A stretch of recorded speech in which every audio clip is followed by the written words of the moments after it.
Hello बच्चों, let's read the question. The question says in organ a closed organ pipe resonates in its fundamental mode at a frequency of 200 Hz with O2. जब उस pipe में organ pipe में O2 भरा हुआ है तो उसकी फ्रिक्वेंसी क्या है 200 हर्ट्ज किसी एक टेम्परेचर T पर.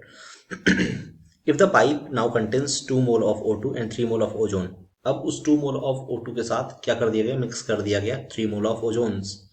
देन अब क्या पूछ रहा है, देन पूछा हुआ है what will be the fundamental frequency of the same pipe at a same temperature. Temperature भी सेम है, हर चीज सेम है. क्या भरा जा रहा है, बस मोलर वेट चेंज कर दिया गया, यानी मोलर मास चेंज कर दिया गया, तो क्या हो जाएगा, कुछ चेंजिंग आएगी, है ना, फंडामेंटल फ्रिक्वेंसी में. सबसे पहले जो आते हैं की कॉन्सेप्ट के ऊपर. की कॉन्सेप्ट क्या है इस क्वेश्चन के पीछे, जो की कॉन्सेप्ट है वो सिंपल सा एक फॉर्मूला है ना. जो फॉर्मूला किसका है, फ्रिक्वेंसी का. ठीक है, तो फ्रिक्वेंसी का जो फॉर्मूला होता है वो फ्रिक्वेंसी का फॉर्मूला कितना होता है, gamma times of R T by M. ठीक है, gamma times of R T by M. अब यहाँ पर सारी चीज़ें कांस्टेंट, गामा भी कांस्टेंट है, आर भी कांस्टेंट, टी भी कांस्टेंट है, क्योंकि टेम्परेचर भी कांस्टेंट है, गामा आर तीनों कांस्टेंट है. अब हम इसको सॉल्व करने को देखते हैं अगर, तो क्या हो जाएगा, हम देख पाते हैं यहाँ से कि अगर सारी चीज़ें कांस्टेंट हैं तो डिपेंड कर रहा है किस पर, रूट ऑफ एम पर. ठीक है ना. और अगर ओल्ड में देखा जाए, ओल्ड में मतलब जब O2 भरा था तो ये वैल्यू कितनी थी, इक्वल्स टू आप क्या कर लो 1/m कर लोगे, तो O2 का मोलर मास क्या हो जाएगा 32. तो 1/रूट में क्या हो जाएगा 32. लेकिन अगर हम क्या कर दिए, इसको चेंजिंग कर दिया हमने, और चेंजिंग कर दिया तो क्या हो जाएगा, जो अब फ्रिक्वेंसी है वो क्या हो जाएगी, एफ डैश मान लो, F dash is equals to 1/√m. अब m क्या होगा, m तो इक्विवेलेंट मास है, तो m इक्विवेलेंट मास क्या हो जाएगा, n1 into m1 plus n2 into m2 upon n1 plus n2.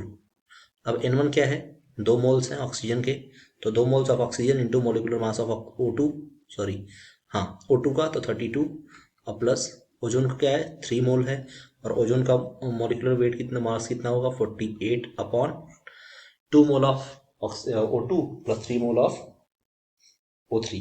ठीक है, तो ये हो जाएगा आपका 5. अगर इसको फाइनली सॉल्व करते हैं तो आता है m की वैल्यू क्या 41.8.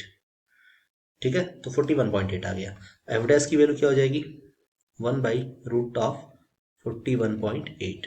अगर बेटा यहाँ से सॉल्व करते हैं तो एफ डैश बाई क्या कर देंगे, हम एफ कर देंगे, एफ ओल्ड कर देंगे आप चाहें तो जब भी ऐसा कर देंगे हम तो क्या आएगा रिजल्ट में, इन्वर्सली प्रोपोर्शनल है तो एम ऊपर चला जाएगा, रूट एम, है ना, एम डैश कह लो, इसको एम डैश कह लो, तो रूट एम डैश नीचे आ जाएगा. ठीक है, सारी वैल्यूज को रखते हैं तो क्या आ जाएगा, सारी वैल्यूज को रखने पर एफ डैश निकालना ही हमें, अपॉन 200 इक्वल्स टू 32 अपॉन 41.8.